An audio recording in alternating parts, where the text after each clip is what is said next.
The aquaculture industry has shown promising growth in recent years, but needs affordable and reliable quality feeds to further develop. Feeds are currently imported. Heus, a Dutch-based animal nutrition giant, will produce feed with a shorter and flexible supply chain. But its real impact on employment will be with the fish farmers, suppliers, as it will replace, import and still source raw materials such as maize, cassava, soya and others. With Koudijs the Heus for many years, talking to them about a possible investment for Uganda, and we are so pleased that it had finally come to fruition. All the talks we had about how Uganda is such a fertile country, fish feeds are something that is really needed as an import substitution.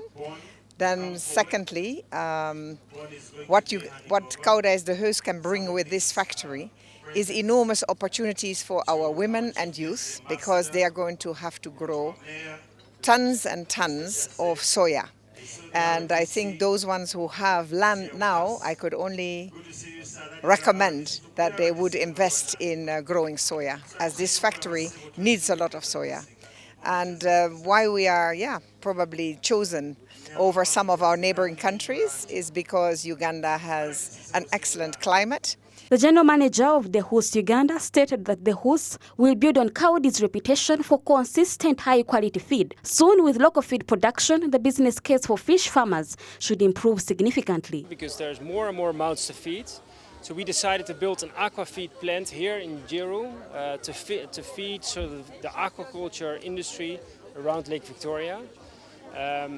Uganda has great papers for it. Basically, it has a conducive climate, which means that you can grow fish all year long instead of in seasons, and it also is incredibly fertile, so we can get nearly all the raw materials from around here.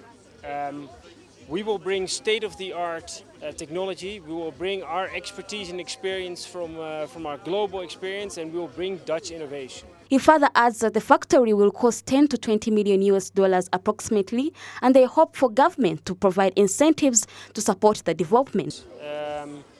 Basically, to be competitive for fish farmers, we need to bring lower cost feed, and to be competitive with Kenya as well, because they are building aquafeed plants there, we need to bring the cost down. So if the incentives bring the cost down, it means that we can bring the price down, which means the farmers win and Uganda wins. So we need their help. We also need help with VAT, because VAT for us is a cost and we cannot recover it. And it means that it becomes a cost for the farmer. The mayor for Njeru municipality, Mr. Yasin Chaze, believes that the biggest beneficiaries should be the host community, banking on several job opportunities. Younger generation who have been crying over the jobs, this is going to save those people the younger people who have been looking for a job. I know, as I've been told, that this factory is going to create 10,000 jobs.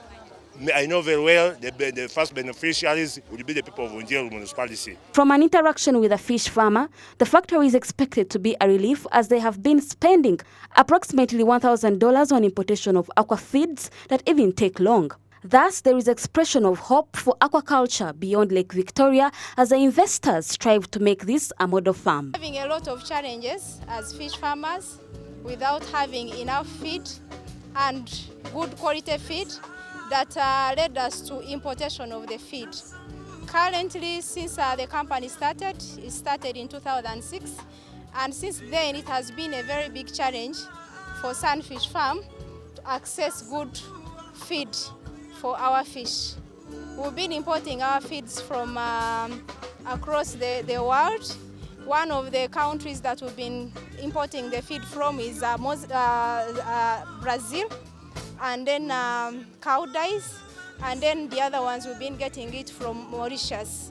And all these have been really a challenge to us farmers, because you have to take almost 4 months for you to access the feed, and this makes us to have a very big inventory and a lot of cash for us to be able to keep our stock available. So it's a great pleasure today. The Heus brings a combination of global experience and expertise together with a background in Dutch agriculture innovation, while expanding the investment footprint in South Africa, Egypt, and recently with modern factories in Ghana and Ivory Coast. Renana Habwe, SMART24 TV, Business Today.